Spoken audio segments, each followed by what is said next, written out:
mara nyingi we should be able to settle the dispute. tukaweze kuwa tayari kuweza kusawazisha mambo. Deborah settled people's dispute. Deborah alikuwa anafanya uamuzi wa mambo ya watu. Most of the time you will hear people say, Wakati mingi utasikia watu wakisema,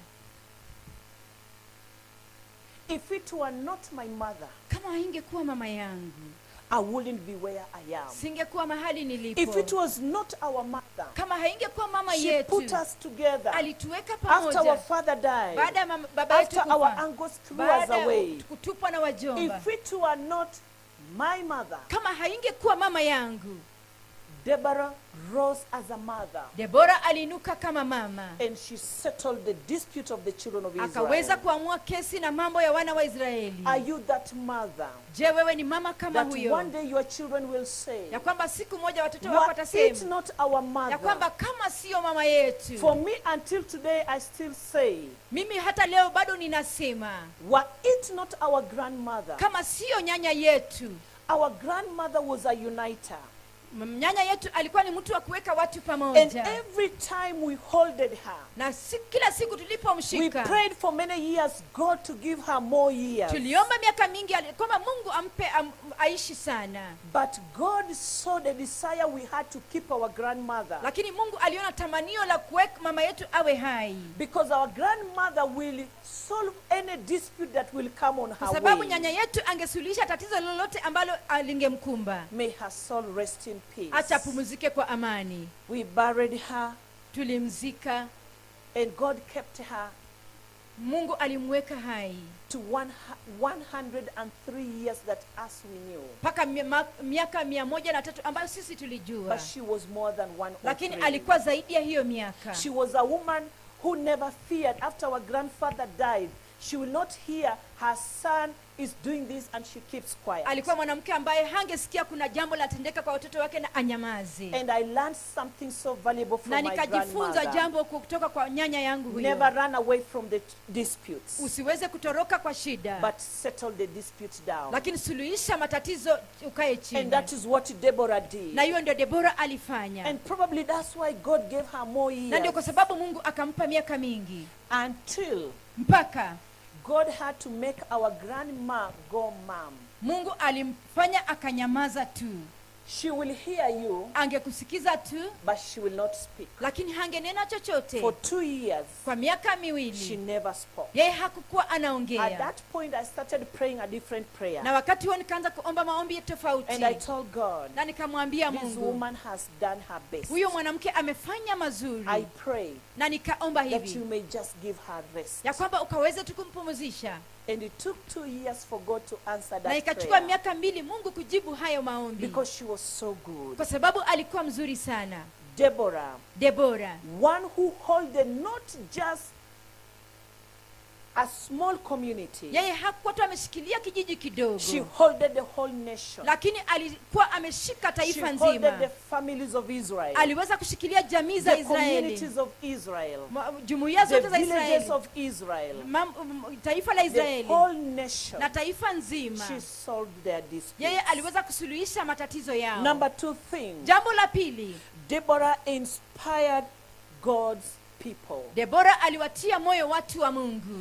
Deborah was an inspirer Alikuwa mtu wa kutia watu moyo, because she inspired Barak. kwa sababu alimtia moyo Baraki. Even if Barak was afraid, Hata kama Baraki alikuwa but ameogopa, she inspired him. lakini alimtia moyo. Also, Deborah inspired people willingly Pia aliweza kuwatia moyo watu kwa kutaka na to kupenda, offer themselves to the Lord. kuweza kujitolea na kujipeana kwa Mungu. And therefore, people stopped Na kwa hivyo watu walikoma the song of saying, wimbo wa kusema me and me, or mine alone. ya kwamba yangu yangu ama mimi.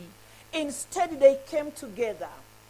Badala yake walikuja They pamoja. came together as a family. Walikuja pamoja kama They jamii. came together as a community. Walikuja pamoja kama They came kijiji. together Walikuja pamoja and they were inspired. na waliweza kutiwa moyo, And they were less fights na kulikuwa na upungufu wa vita from the Canaanites. kutoka kwa Wakanani. So when the leaders lead people wakati viongozi wanaongoza watu and we inspire them, na tunawatia moyo, people will offer themselves. watu wataweza And they kujitolea will realize where God has called na them. wataweza kutambua mahali Mungu amewaita. May God use you Acha na Mungu in akutumie a mighty way. kwa njia ambayo ni kuu. Number 3, Jambo la tatu, Deborah was a Deborah motivated new leaders. alikuwa mtu ambaye ni wa kuchochea watu. She motivated new leaders. Alikuwa anachochea viongozi wapya. Barak was reluctant, Baraki alikuwa ni mtu ambaye alikuwa but anachoka, she motivated him. lakini alimchochea. He is a kind of a person. Barak was a kind of a person Baraki alikuwa mtu aina who wanted just to sit down and look. ambaye alikuwa tu anataka akae chini na kuangalia, But Deborah motivated her. lakini Debora alimchochea. God had a plan for Barak. Mungu alikuwa na mpango kwa Baraki, Although he was afraid, ingawa alikuwa mwoga, but Deborah motivated him. lakini Debora alimchochea. Number 4, Jambo la 4, she got involved in the battle. alihusika katika vita. As a good woman, Kama mwanamke mzuri, be involved in that ukaweza battle. kuhusika katika vita, Because she got up kwa sababu aliinuka in doing God's work. kufanya kazi ya Mungu. Yes, she was a judge. Ndiyo, alikuwa She would mwamuzi. have said, Barak, you go alone. Angesema Baraki, enda peke But she yako, told Barak, I will go with lakini you. akamwambia Baraki, nitaenda na wewe, I will be there with you. ya kwamba nitakuwepo pamoja na wewe. Yes, Barak had the battle. Ndiyo, Baraki alikuwa na He vita, was the general of the army. alikuwa mkuu katika jeshi, But Barak needed some courage. lakini Baraki alihitaji ujasiri And the fulani, courage was coming from na Deborah. ujasiri ulikuwa unatoka kwa Debora. Therefore, Deborah went with Kwa hivyo him. Debora akaenda na yeye, She went right in the battle. alienda moja katika vita. How many of us leaders today, Wangapi wetu viongozi siku we ya offer leo ourselves to go to the battle together with our people? tunajipeana kwenda katika vita na watu It is wetu? a high time you don't just tell them, go and fight. Ni wakati mwafaka, sio kwa wakati wa kusema enendeni mpigane. No, you go with them. Hapana, enda na wao. If there is any situation in your Kama family, kuna hali yoyote katika jamii you don't yako, just tell your sons and daughters to go and do usiambie it. tu watoto wako waende na kufanya. No, you are there with them. Hapana, uko For pale pamoja thick na and wao, thin, you are going to stand with them. ya kwamba utaenda kusimama So nao. Deborah got up Kwa hivyo Debora and she akainuka got involved. na akaweza And kuhusika she worked together with them. na akaenda kufanya pamoja na And wao, Israel won the battle. na Israeli ikapata And ushindi, Israel won the battle. na Israeli ikapata And ushindi, Israel got its victory. na Israeli ikapata ushindi wao. Deborah,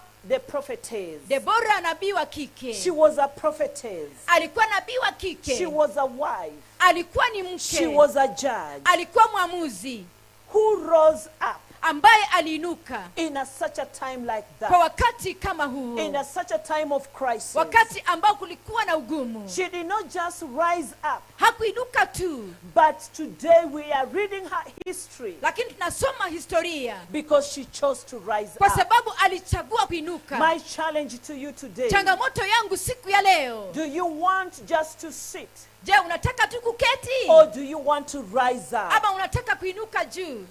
Rise up, women of Kwa hivyo power. inuka, wanawake wenye nguvu, Rise up. inuka. The power of women is to rise up. Nguvu za mwanamke ni kuinuka The juu. moment we rise up, Wakati tunapoinuka, things happen. mambo There are hutendeka. some women that I know today. Kuna wanawake ambao They nawajua are leo, like the glue that brings the family together. wako kama gamu And ambayo they inaweka say, watu pamoja, without this woman, na wanasema kama this si huyu family cannot make it. ili jamii haiwezi Can we kufaulu. rise up, women? Tukaweze kuinuka The women wanawake, of power. wanawake We wenye have to nguvu, rise up. nahitaji No matter kuinuka. what you're facing, Hajalishi kile no matter unapitia, what you're going hajalishi through, kile no unapitia matter ndani, what your children are passing through, hajalishi kile watoto wako if wanapitia only there ndani, is a woman of power kama kuna that mwanamke mwenye can nguvu rise up ambaye anaweza and kuinuka take the mantle na kuchukua and say, mamlaka na no kusema, matter what I'm going through, hajalishi kile I'm going to napitia, put put up my makeup nitaweza and I'm going to kujipaka face my battle. na Because some battles we cannot fight while we are seated. kwa sababu hatuwezi There are pigana some kama battles we tumekaa. cannot just fight while we are standing. Kuna We vita have to rise lazima up. tukaweze kuinuka, And because of that, na kwa sababu ya hiyo let's rise up on our feet. tuinuke kwa miguu yetu. There are servants of God that are getting into Watumishi the wa house. Mungu wanaingia katika Let's give nyumba. God a hand clap. Pigia tu Bwana makofi kwa ajili Give yao. God a hand clap. Pigia Bwana makofi. Give God a hand Pigia clap. tu Bwana makofi. Keep on giving God Endelea praise. kumpigia Bwana makofi. He's a God that can bring people together. Ni Mungu anaweza kuleta watu He's a pamoja. God that brings us Ni together. yeye atuletaye pamoja. Apostle Maggie, we honor you. Welcome, ma'am. Mtume Magi, tunakuheshimu. Welcome in the house. Karibu katika nyumba. Women of power, Wanawake wenye nguvu, we have to rise up. lazima tukaweze kuinuka. Maybe you are the only person Pengine wewe ni mtu wa kipekee that God